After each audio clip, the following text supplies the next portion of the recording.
So today's lecture was not anticipated in my plans for the beginning of the semester, but it was rather one that came by request, and partly a reflection of the fact that two of the three teams within the course this year are operating in the context of commercially with technologies with commercial potential and commercial aspirations, either by those within the team or those outside of the team. And I realized that students within CS within the CS department, while they're working with technologies and within an area that is readily amenable to software entrepreneurship, there's comparatively little guidance given to students within our department. There's other resources elsewhere on campus, some of which are quite good and quite articulated for students that give an opportunity to learn about entrepreneurship in general. But as in so many things, ladies and gentlemen, software is different. There's some unique features of software ecosystems and software entrepreneurship that distinguish it from when you're talking about startups or entrepreneurship or spin-offs in other areas, say biotech spin-off or a spin-off associated with mining consulting or something like that. There's some unique features and texture of issues in software that make it, on the one hand, very amenable to startup work. Huge industries construct around software startups. But at the same time, there are gotchas and sort of special considerations that come in this area. Now,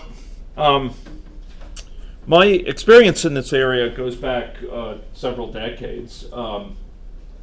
It includes work in a first startup where I was one of the founding members back in 1994, and then serving as a partner in three successful startups, including one currently under operation here, a spin-off from the U of S, which spanned the gamut from sort of service delivery type organizations to custom software development and semi-custom software. I also do maintain an active consulting business, which beyond those also involves active work with clients and delivering various types of work for clients here in Canada, in the US, and in Australia. Over the years, I've further been a close witness to, either within a company or working alongside people who are within a company, of many failures and pathologies in the startup area. I've seen a lot of things go wrong. I've seen them go wrong very quickly sometimes. I should note that also, starting in my freshman year at university, I had worked with Microsoft back when it was a company that the number of employees were more. It was kind of a medium-sized startup at that time. I think maybe 100 to 200 employees or something like that, and that included various support staff and so on, small development groups getting going. And in some ways that was also a glimpse of sort of the startup world, although it had matured by that point for a number of years. But it was before it was really a huge campus and a huge organization.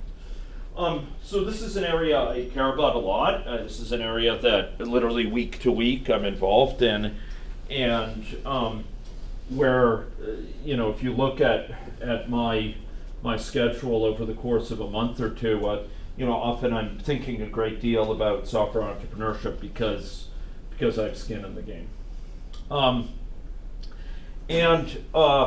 I want to share some of those experiences and reflections without trying to pretend that this is a terribly deep presentation. It's one that draws on a couple decades of experience, but I'm not a professor of business science. I haven't studied professionally entrepreneurship as an activity. I can't speak from tremendous depth of knowledge in a comprehensive way about all the ins and outs. What I can do is share with my observations from a couple decades and direct experiences and experiences of people that I've worked alongside, etc.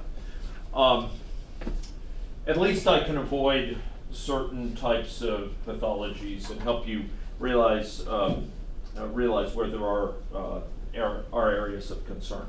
Now, because I'm speaking to U of S students here, and because some of the groups here in the room are grappling with issues of potential commercial development coming out of the projects you're working on, I wanted to talk about the U of S situation. If I had my druthers, I'd leave this to the last bit of this lecture, but I'm all too imperfect as a lecturer.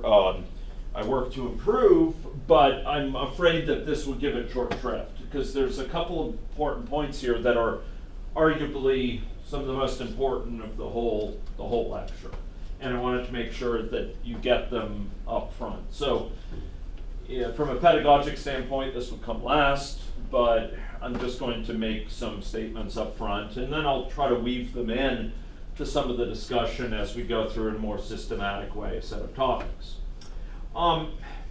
So one issue is that, ladies and gentlemen, as in so many things, so many areas that oft go sort of uncommented on, we at the U of S here are in a pretty darn good situation, pretty remarkably good from many angles. And the U of S, of any university that I've worked with, it has the most enlightened policy towards startups and spin-offs that I've seen. What I mean by startups and spin-offs, I'm not using the term in a very specialized way. I'm saying that work that goes on at the university by students, by faculty, by others, that spins off, that generates commercialization, that's translated into the commercial sphere. The U of S has a very enlightened policy. I've never seen a university with it as good from the perspective of faculty and students.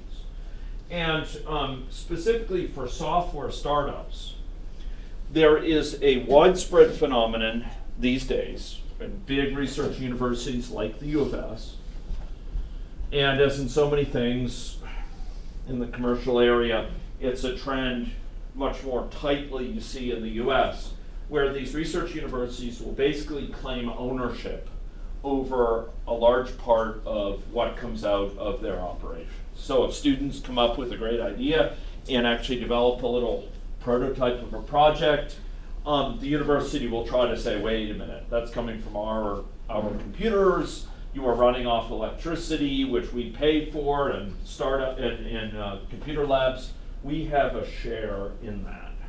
And they will try to take some fraction of the equity associated with any company that's found. So maybe it's 3% of the sort of worth of that company, something claimed by the university, or maybe it's 10%.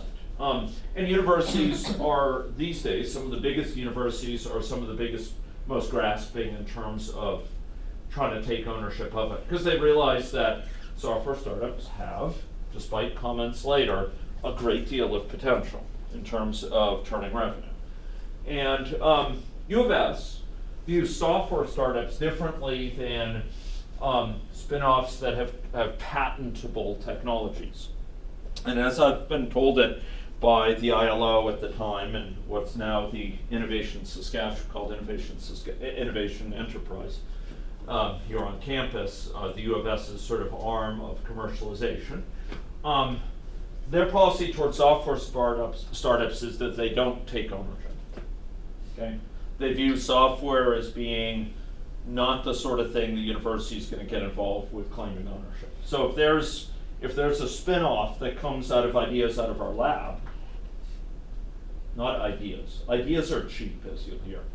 Out of material demonstration of product or value out of our lab, if we commercialize it as software, the university is not going to take ownership. It's not going to claim ownership. In fact, it will help us commercialize it, and that's what's happened for one of the startups with which I've been involved, in which I'm a partner.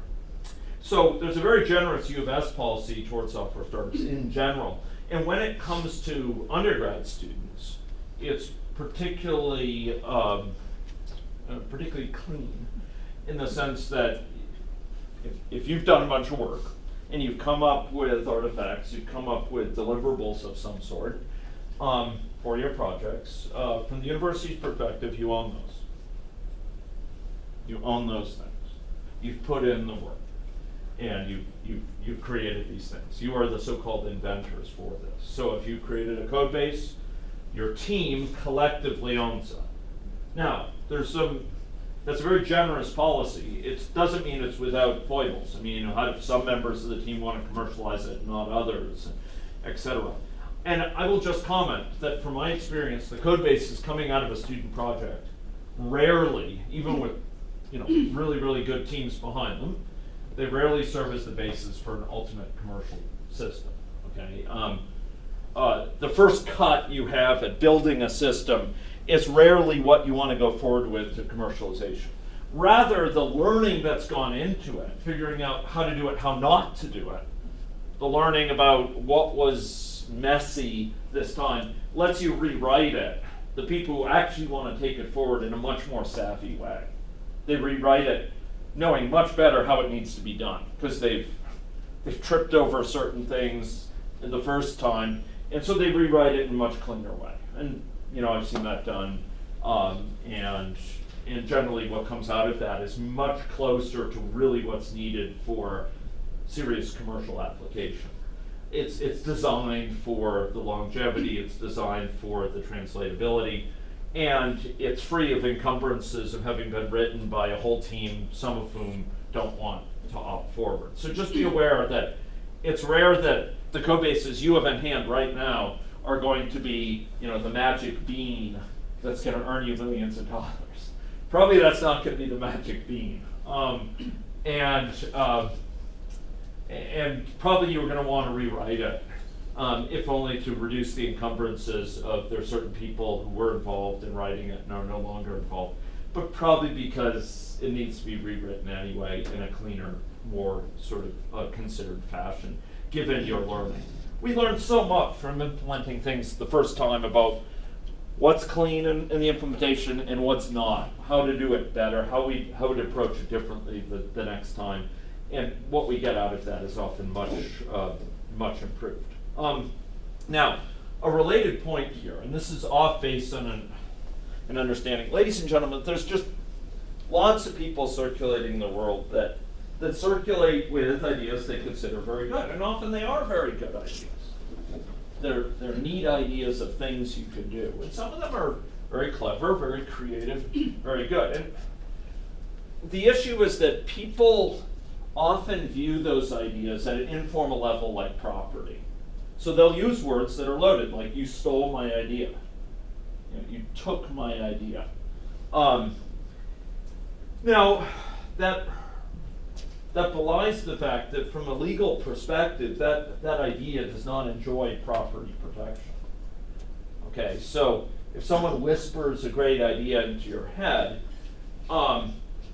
it may be ethically problematic if they've done so in a position of trust. They've told you, this is my secret idea. If you go and you develop it and you turn it into product without their permission, from an ethical perspective, that's objectionable. From a legal perspective, there's no ownership of this idea. And really what they should do, from a legal and an ethical perspective, in fact, to make sure that there's no misunderstandings and that it's enforceable, they need to have a pre-existing agreement with you, which basically says, look, if I tell you certain things, I need you to promise, I need you to sign, to certify, to commit in a legal sense, legally binding sense, to non-disclosure and non-competition. What that means, there's two components.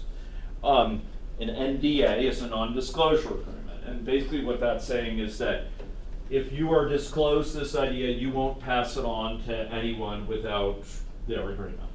Okay? That's a non-disclosure type of situation. Now, as you can imagine, for student projects, it's a bit difficult.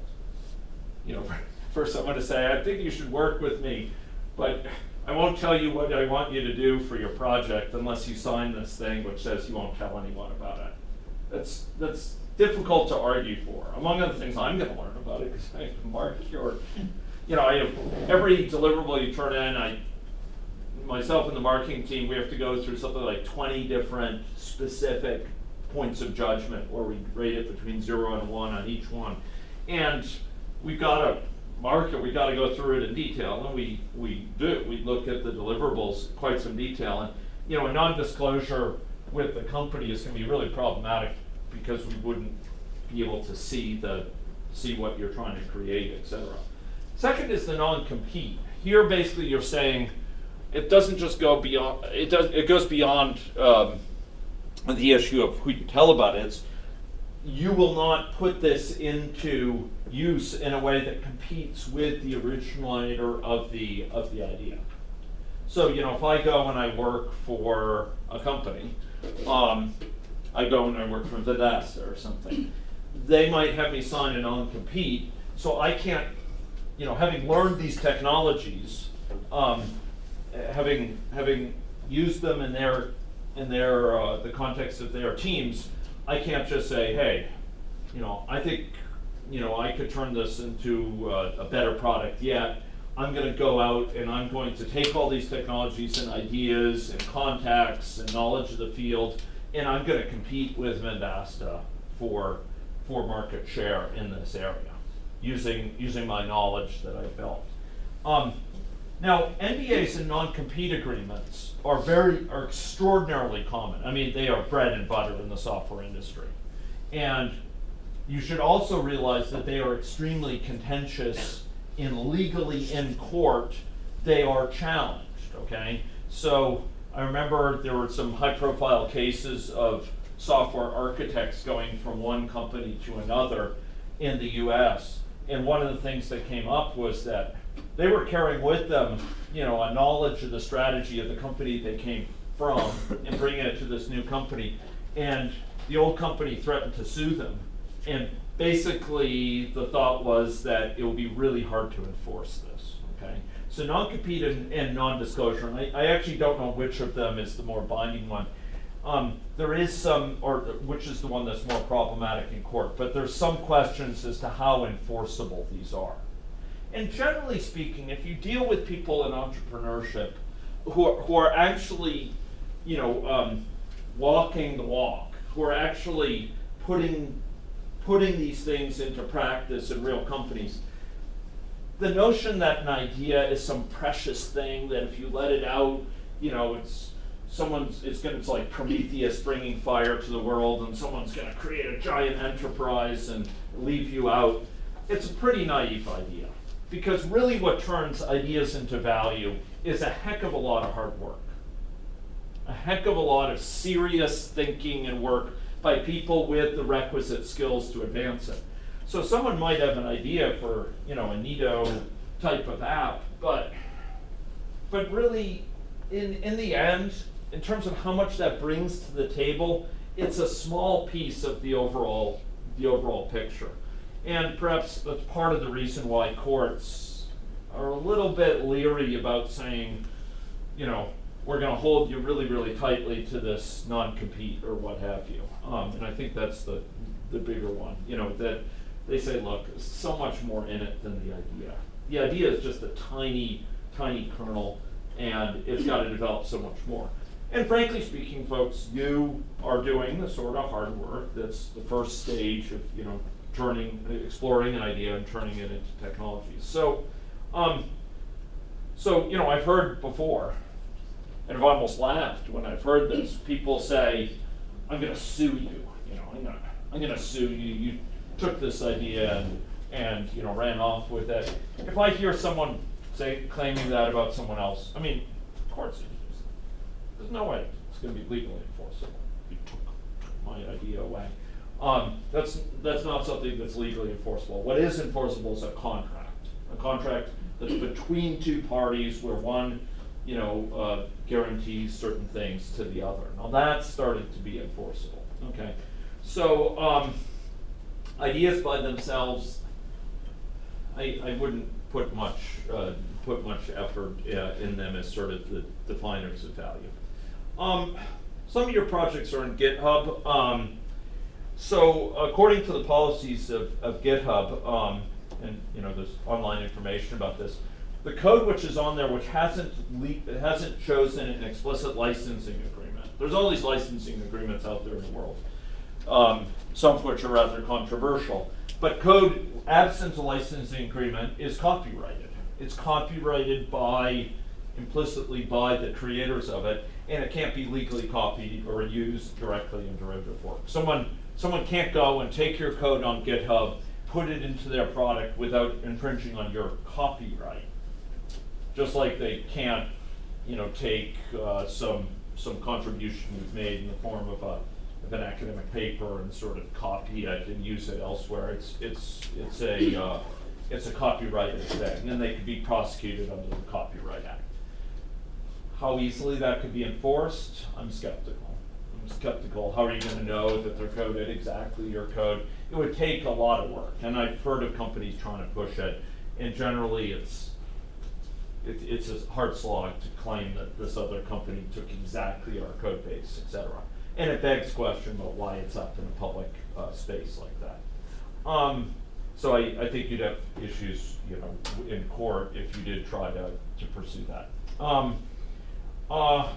Now, in terms of licensing, GitHub and others, maintain a bunch of different types of license. A Creative Commons license allows people to reuse it as long as they cite your privacy.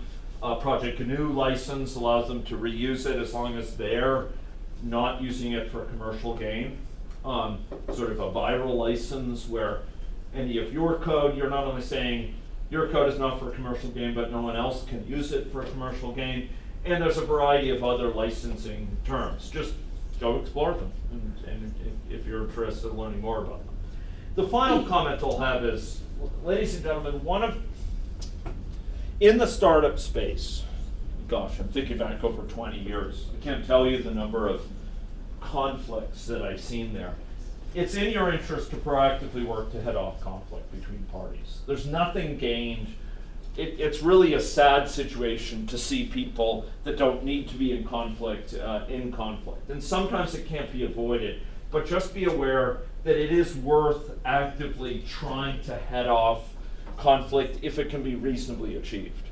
And the key there is, reasonably. Sometimes people are deluded and persist in their delusions. Just look at the White House. Here, ladies and gentlemen, you should recognize you're dealing in a space where emotions are part of the human theater, where people can come to judgments, and where trust is one of the most important commodities in the human realm. So if you can work with someone in a cooperative way to ensure a fair agreement, rather than throwing caution in the wind and just saying, well, you have no legal grounding, so I'm not going to worry about your claims. It's much better to head these things off. We live in a small world. Some of the people that I worked with in my first experiences in the early 90s on the entrepreneurship front are real bigwigs in the entrepreneurship space now. They're people that I maintain good relationships with, and if I didn't, it could cause real issues right now because my reputation would be really adversely affected. So, it's a small world. Saskatoon's a small place. Try to make sure that you head off conflict if possible. Okay, so those are a few upfront clarifications for the U of S context. I would refer you to U of S resources as well as other resources that I'll be sharing in my last slide. Okay. Why do people go into software entrepreneurship? Well, there's a lot of draws to it. Low capital investment. Does the proverbial folks work in their garage to build a product, right? You think about a biotech startup, or someone who wants to be a small pharmaceutical company. You think about a startup focusing on commercializing a new agricultural innovation. You think about a startup focusing on, industrial innovation. Often there's a lot more capital overhead for that. You have to have big reactor tanks to mix chemicals and so on. You need a large facility with lots of consumables. Software isn't like that. A lot of software startups that are successful start in houses. They start in apartments. They start in labs in a lightweight sort of way. So it's low overhead, high growth and profit margins. You're not dealing with high costs. All these reagents, consumables that are needed for biotech. You're not dealing with really high, amounts of land needed in agriculture or what have you. You're dealing with situations where you could do pretty well in terms of eliciting revenue and where your cost profile is pretty limited. You have a diversity of business models. You can do, I mentioned some of them earlier, custom software. You go to each client, you develop custom apps for them or custom websites. Great business. A lot of people here in Saskatchewan pursue it. You could do semi-custom, where you have a code base that you're building up, and you deliver custom level of value to each client because they get something that's exactly what they want, but you keep the basic libraries and tools so that you can do it more quickly next time, and you do it more quickly, and eventually you get to a point where you can do these semi-custom applications quite quickly because you have a code base, but they pay at a level that's custom development because that's what you're competing with. There's rapidly evolving technologies, or technologies are growing by leaps and bounds. If you can be on that new wave, you might be able to do things much more easily, deliver much more easily effective data science solutions than people with legacy technologies. There's mass market use. It's amazing the size of the market out there, particularly when it comes to smartphones and web use and so on. When you go beyond, the personal computer was big enough, but then when you have mass use of mobile technologies, etc., it's an absolutely stupendous market size. There's various unfilled market niches with ideas and creativity often being a key part in delivering them, and there's few visible constraints. There's not a lot to prevent someone from hanging a shingle and delivering on things. And finally, in software, maybe a little bit too much so, but at a very real level, there's a lot of mythology and kind of romance of setting up a startup and pursuing it and trying that when one's in a position to do so. For a lot of people, they like to work for themselves, as it were, work with close friends. They can set a corporate culture that they feel is inspiring and sort of elevating and a focus that they really feel inspired by. They can forge their own path through their career, build a business from nothing, create something from scratch, turn an idea that you've had into practical reality that you're fascinated by, and finally you can do very, very well. A lot of the people that I worked with in my undergrad are now billionaires or multi-millionaires. I've been amazed, how well people do. And it's not because they were geniuses and were able to do something that no one in this room could do. No, it's because they had creativity, but more to the point, they had persistence and sort of going at it, and they had an honest assessment of their own shortcomings and how they could do things better and improving them, and they worked and succeeded in many different areas. Now, that being said, it's a great space. Software startups are terrific, and day to day I benefit from it and feel inspired by it. But there are a lot of challenges in this area. The foremost one of them, the one that I know when I was at MIT, it was estimated it killed 40% of the startups coming out of MIT at the time. partner tensions. I saw it big time. I saw partners go to court who had been best friends. I saw threats being made. I saw friendships dissolve.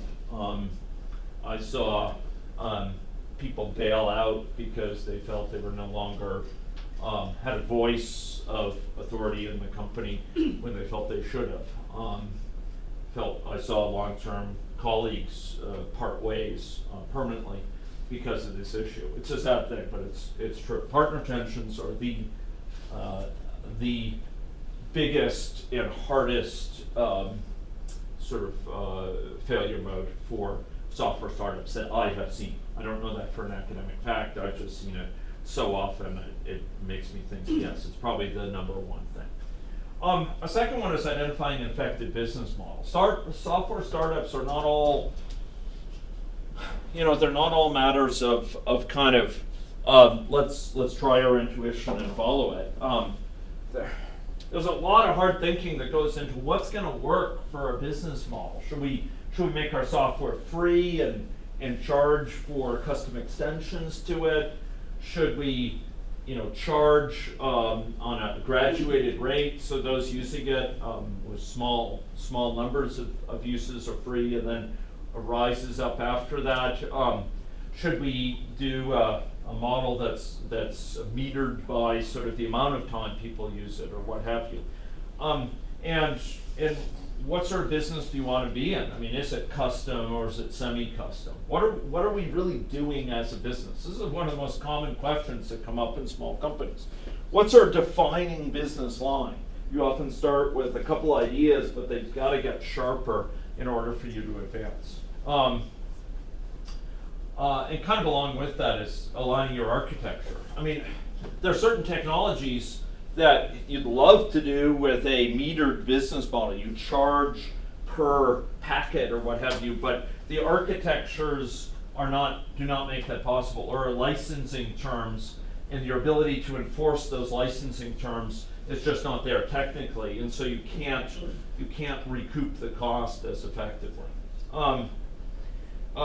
A lot of startups struggle to sort of balance focus and flexibility. To what degree are we opportunistic? Oh, there's a big client, they want something kind of like what we've been doing, we'll go for them, versus no, we want to focus on this as our key area, and we don't have time to go off on something that's a little bit similar, but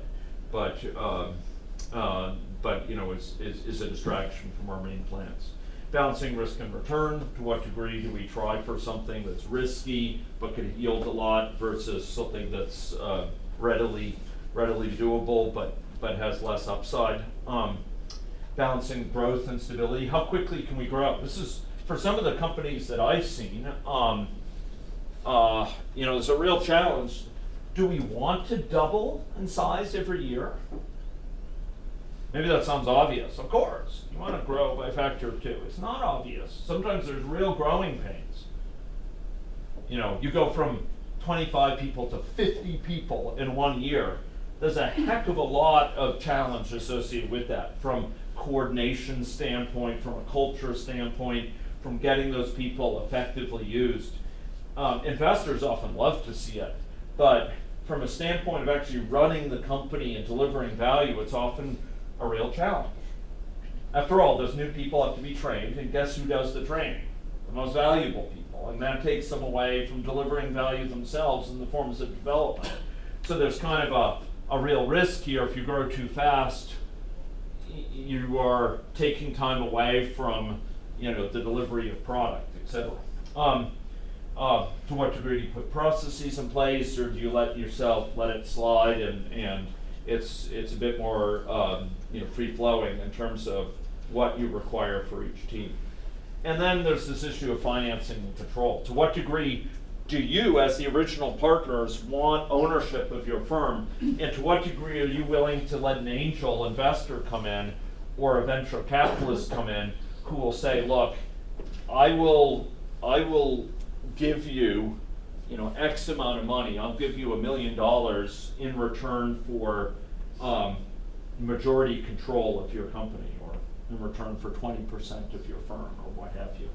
To what degree are you willing to make that bargain in order to get the funds in place so that you can grow? Another issue is incentive alignment. Getting the people in the company to be incentivized to pull together. Sometimes, particularly with the initial partners, there's not that pull. Sometimes with the incentives, it's an ironic thing, but some of the partners feel it's in the company's interest to stay outside of the company full time so that they can try to find clients for the company, and they end up not sort of contributing to the company, and there's not the financial incentives to get them to do so. And that can be deadly for a company early on where no one wants to join full time. Credibility gap with potential clients. Effective risk management is key for small startups, many small startups. Some of the most poignant cases of startup failures that I've seen have been where a company didn't manage their risks properly. And some of those risks, ladies and gentlemen, are technical. They're scalability risks, for example. They got the first big client, make or break.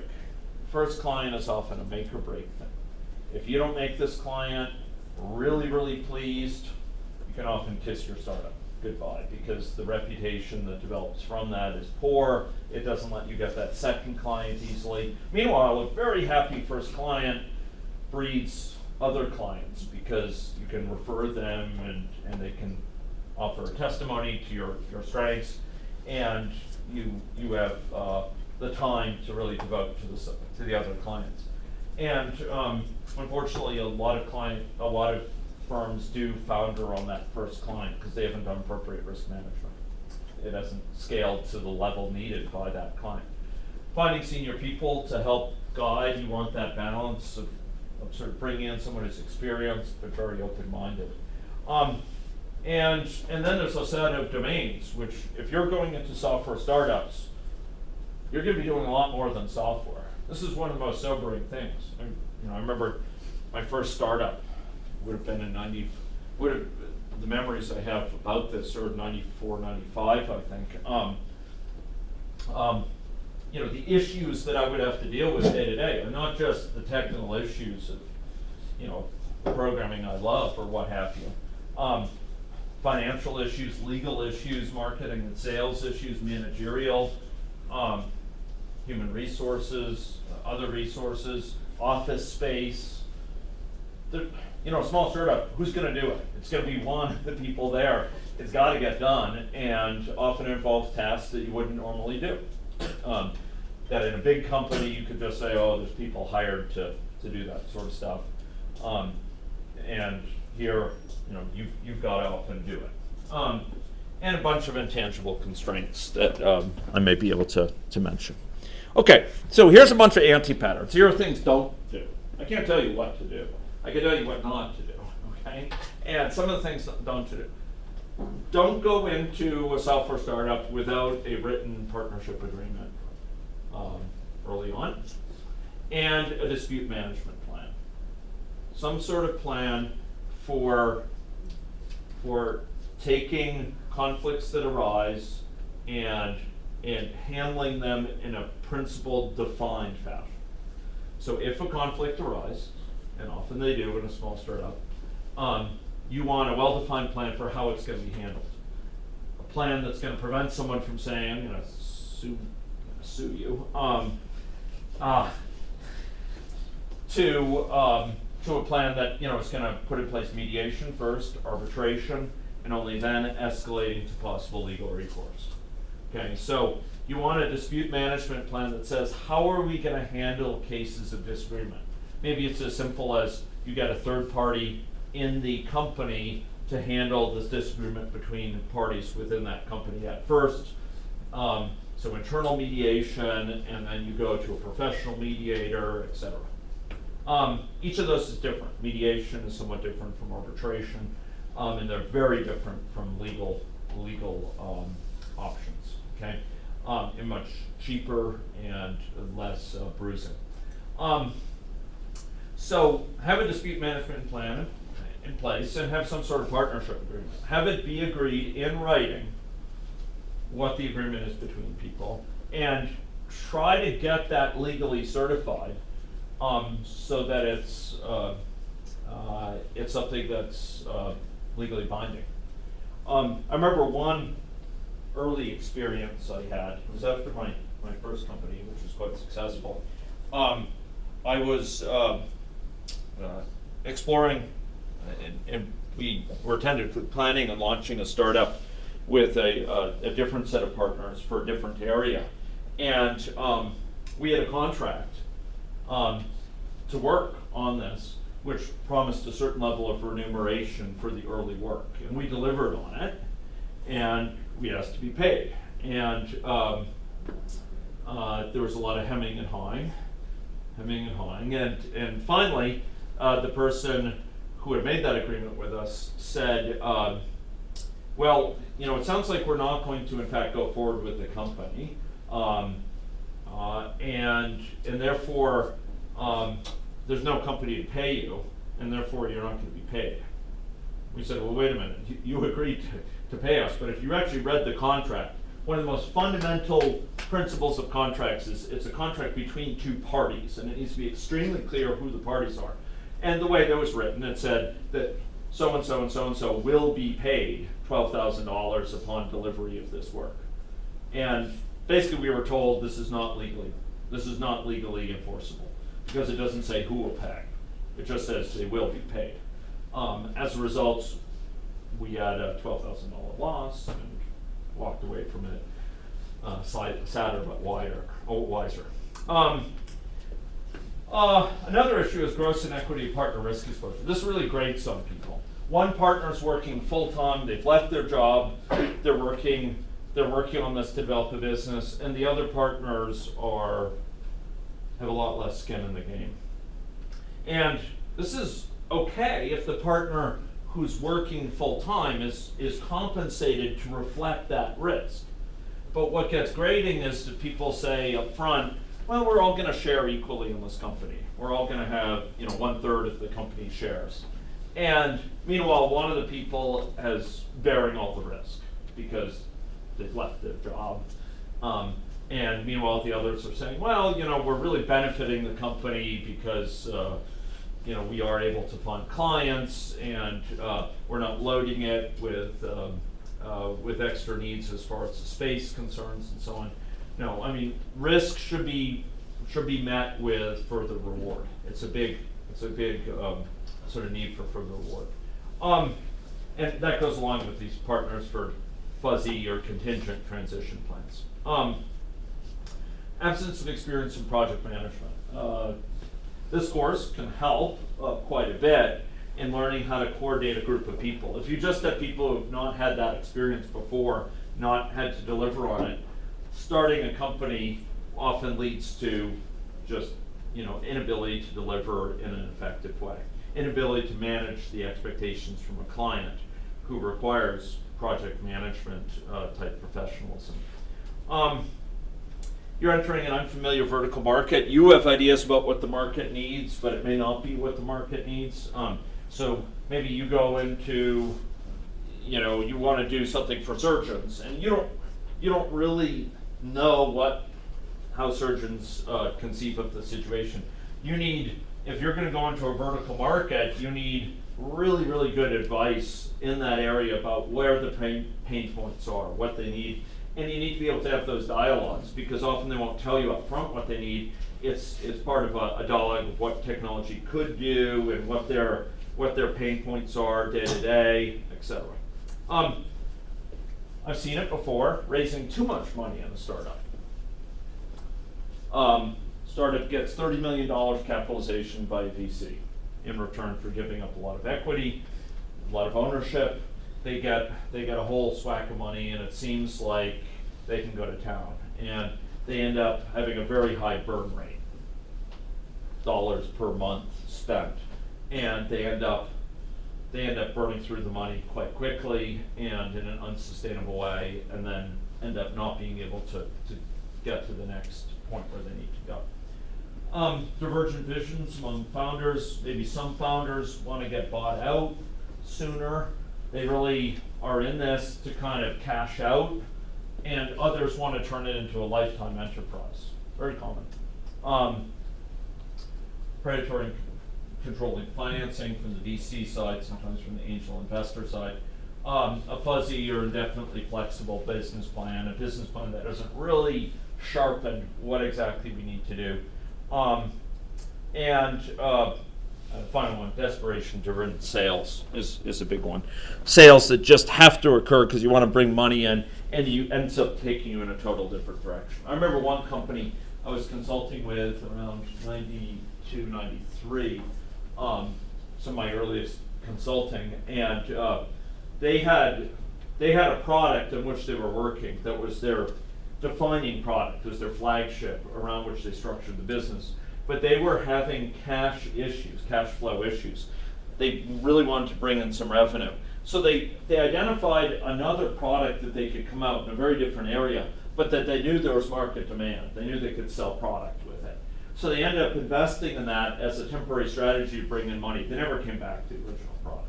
Never saw light of day, because they just got sidetracked, and that's it went. And the dream of the founders was to do this product in the original area, but it never saw light of day.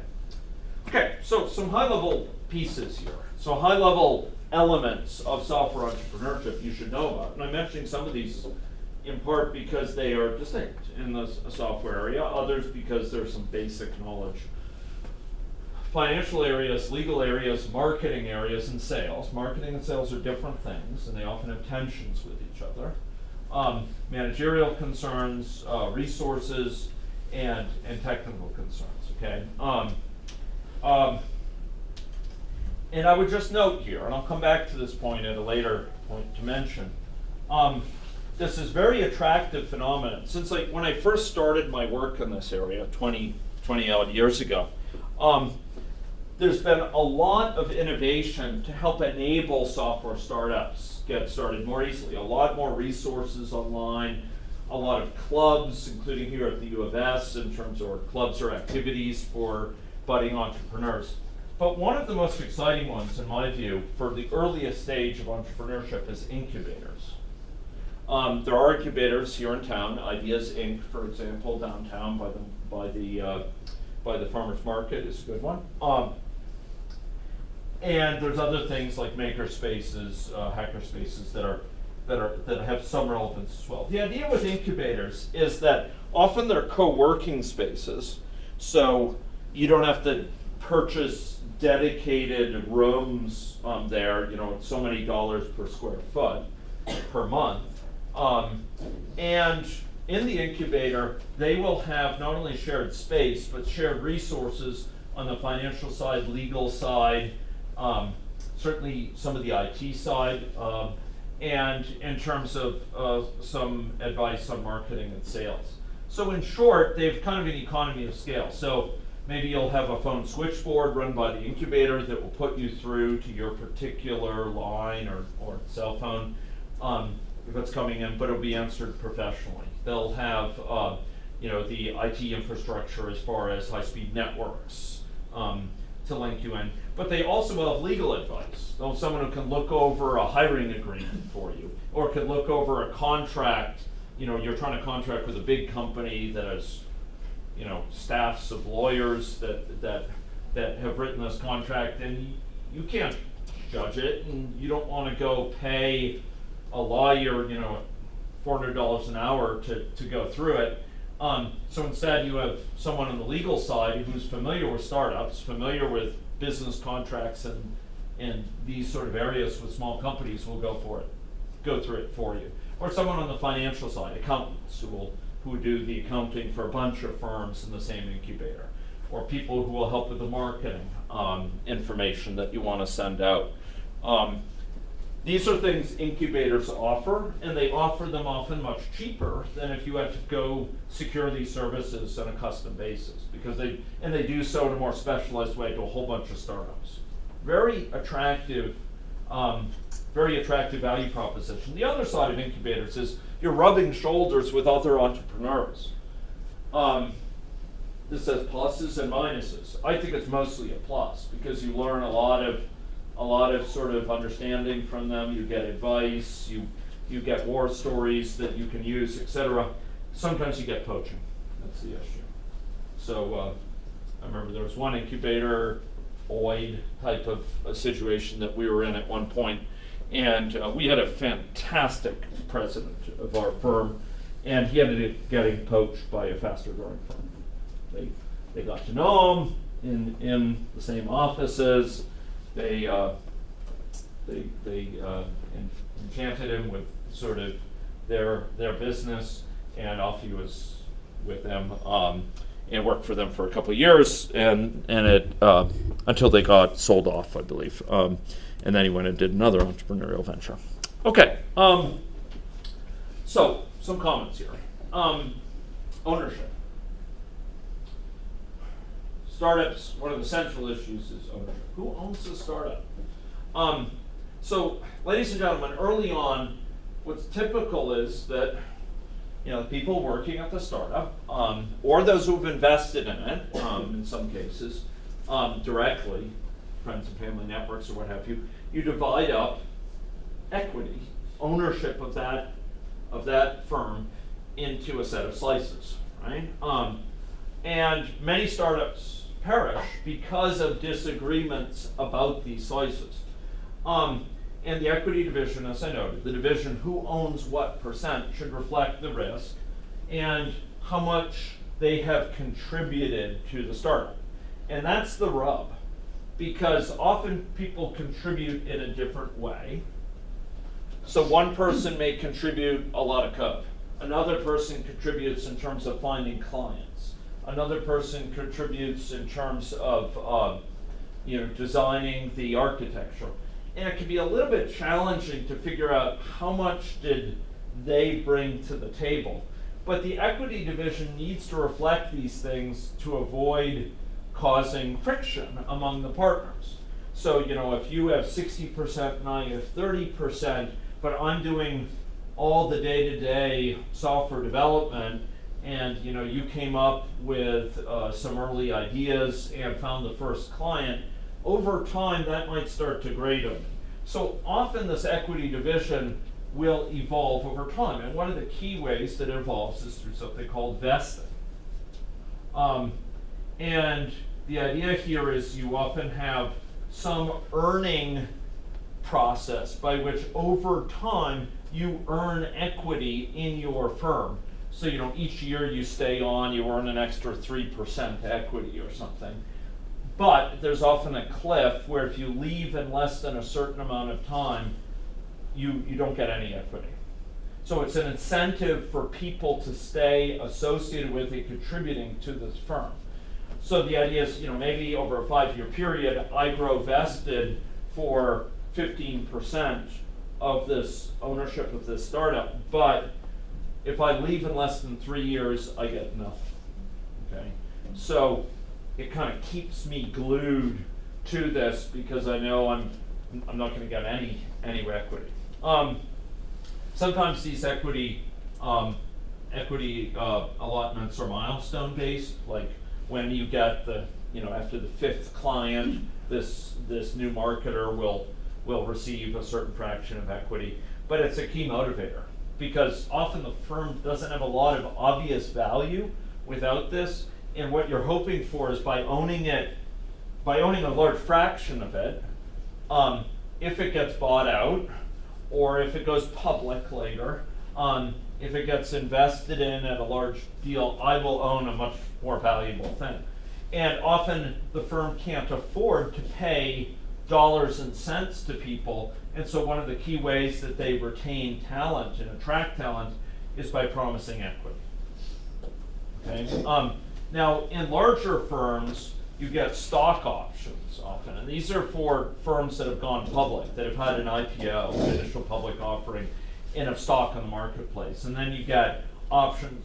So the idea here is that you start on a certain date, and after a certain amount of time, you may be able to get options of stock. So you have options to stock as of the price of the date you started. So you then get that stock in hand, and because it's gone up in price, hopefully since then, it may be worth quite a lot of money because you're getting it at the bargain basement price that it was at when you came on, and now it's twice that value. And so you end up having a very, very attractive option there. Now, the truth of the matter is, though, that things change. Equity evolves. One way it evolves is vesting. Another way it evolves is dilution successively. So over time, a firm brings on new people, and they get promised equity. Over time, people invest in the firm, and they own equity. So maybe early on, I own 25% of this company, along with my 3 other partners, all of us working full time. But over time, as new people come on, my share of the company may really decrease. Maybe in the end, I end up owning 10% of the company after a few years. So dilution is something that is often achieved in order to bring people on board with equity themselves, or to pay back those who invest in the company as angel investors or venture capitalists. And it dilutes the equity of partners, okay? So you have to realize that if you sign on for a startup early on, if you're one of the founding partners, you have to avoid assuming that your share is going to remain the same later on. Often dilution is a big part of how the company does things. But by the same token, if you're still contributing, you will get more shares over time through vesting and other processes. So the idea here is that if you stop, a key idea of dilution is if you stop contributing, maybe you go on to a different job, but you were one of the founders. You were there through those hard early years. Your share will be diluted over time, so maybe after 10 years you own 1%. Whereas if you stayed in the game, if you stayed at that startup, maybe you still maintain it at 10%, 20% level, a large fraction of the company's value. So dilution is one of the ways that you avoid a partner just walking away after a couple of years with 25% of the company. There can be contingent contracts where contingent on you bringing in a certain number of clients or delivering this, you get certain equity, etc. There's also a whole set of issues with corporation type having to do with liability. Generally speaking, ladies and gentlemen, gosh, you pick up a lot over the years with this, and I can't afford to talk about all of it. But basically, there are several types of corporations. And one of the types that people think about when they're going into business earliest on is a sole proprietorship, where they're a lone wolf consultant, they're doing consulting, they do contracts, and there you have personal liability if something goes wrong. So you're personally liable for debts of that firm. By contrast, you can get an LLC, and in the US, there's a distinction between S Corp and C Corp in sole proprietorship. And basically, a fair bit of it has to do with the legal structure of the corporation and whether you have personal liability as a partner for the debts of the firm. And generally speaking, as the firm grows, you want something like an S Corp or an LLC corporation here in Canada to shield the partners from being legally responsible. So if the company gets sued for some reason, for non-delivery or what have you, you don't want to have to lose your lifetime earnings, your retirement savings, and so on because of that. There's also some issues having to do with transfers of firm equity that come into some of the agreements for ownership, either in, I think it's in the Articles of Incorporation, which may say basically I can't sell my ownership to an arbitrary person at any time. Rather, at the least, the other partners will have the right of first refusal to purchase it if I want to sell it. Okay, so if I want out after 6 years of a hard slog, and I own 10% of this firm, I can't go sell it on the street or sell it to someone else. Rather, you folks as co-partners could buy it from me appropriately. Now, there's a key issue early on. This is one of the defining issues. Man, this may take a couple lectures to really do decently. Okay, we're about fifth of the way through the slides. Okay. There's a couple of finance. So early on, you're really worried about surviving as a firm. You're trying to put product together and get those early clients in a way that will let you become self-sustaining, so you can then start to grow and get more people on board and build up your assets that will let you establish a bigger market share, et cetera. And basically here in terms of ownership, typically you start private, and what you see is a couple modes of operation. So partners put in their own money. When I talk about putting in money, I'm not necessarily talking about a lot of expenses out of pocket, but they are basically supporting themselves. They are, not being paid during it, and they're using what money's come in for the corporation to build the corporation, investing it in hiring and an office space, and you have to go visit a client in Ontario to do a sales presentation to a potential client, or to deliver a final product, or what have you. And those things get reimbursed by the company, but you're paying out of your pocket, or maybe even some of those you're paying out of pocket. That goes on a lot, with the thought being that in a few years' time, a lot of these debts will be repaid, or that I will get equity in return for this, because it's something I've invested.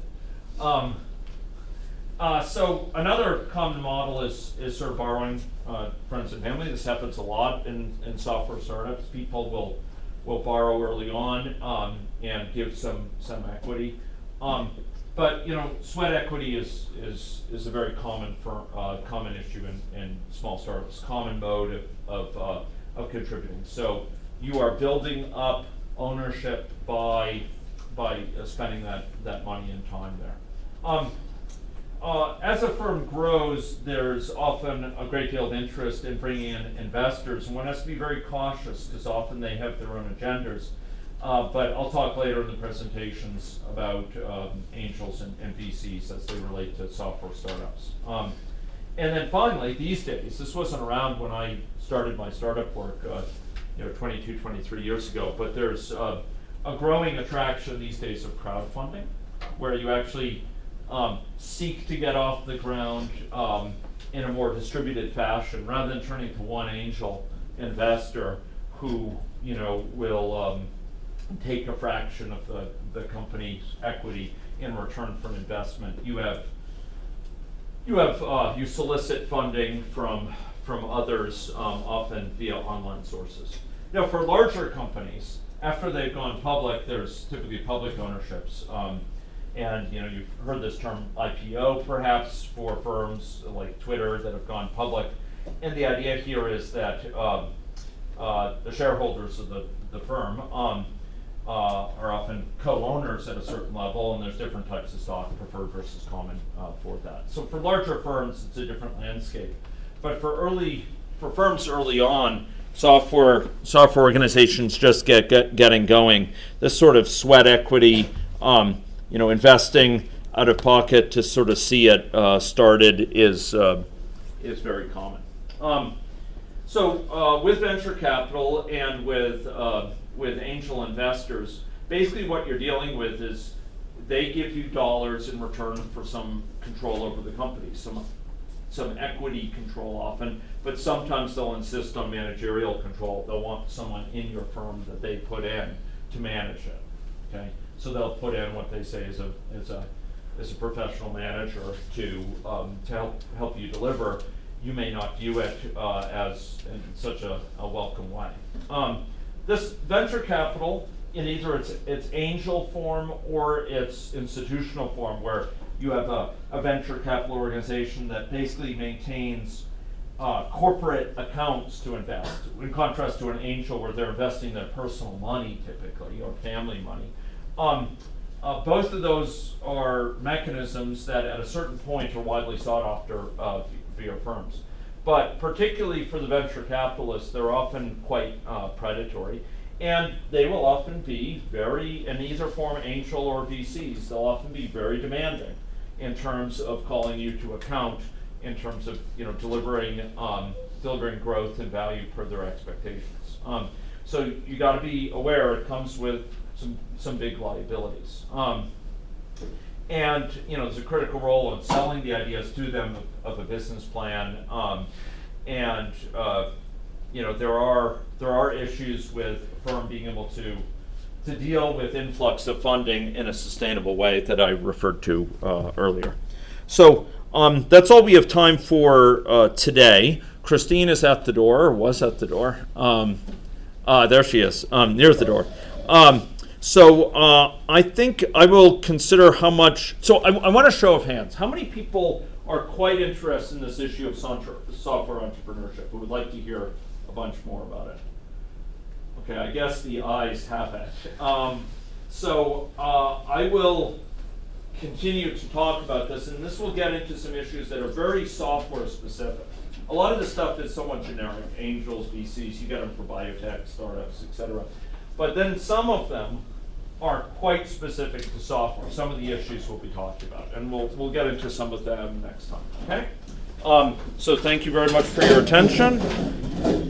And I have University Counsel. Okay.